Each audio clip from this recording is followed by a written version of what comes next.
Hey everyone, welcome to this week's edition of Title Scoop. So this week we're going to talk about FIRPTA. We talked about alien ownership last week, and as part of that we did mention FIRPTA, and I had a couple people reach out and say, hey, could you elaborate or give us red flags or just things to look out for when dealing with FIRPTA.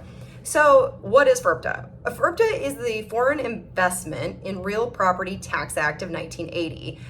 That's why we call it FIRPTA, it's a lot shorter. It basically authorized the U.S. to tax foreign persons on the sale of U.S. real property interests.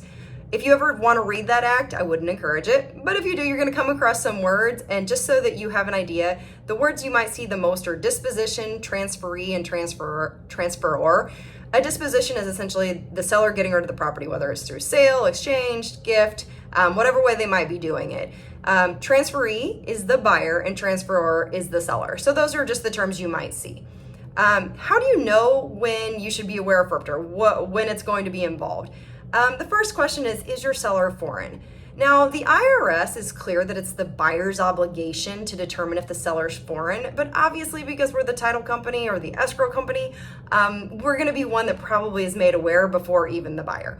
So some red flags of maybe this person might not be from this country or might be a foreign person for the IRS purposes is, do they have a social security number or a tax ID number? Do they have a driver's license, passport? Do they pay taxes? All those things could be questions that you could ask, and if those questions were coming back that maybe they didn't have any of them, might be a red flag that, hey, FIRPTA tax withholding is probably going to be involved.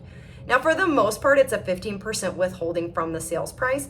But again, if you have someone who FIRPTA is going to be into play, honestly, the best thing to do is advise them to either go get their tax expert, a CPA, or an accountant, or talk to a tax attorney. They're the ones who really need to go over the requirements with them and what documents need to be filled out.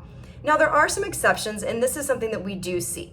So the one that we see the most is if the buyer is buying this real property for their residence and the sales price is $300,000 or less, then there's an exception, and the buyer really needs to sign off on something just stating that. And again, you're going to have these documents. If you don't have them, let us know, but usually they're a standard document in your closing forms.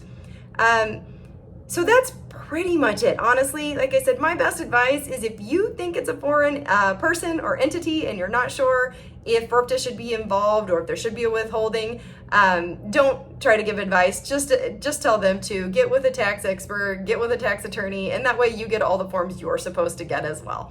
With that, we'll call it a week. If you guys have any questions, let me know.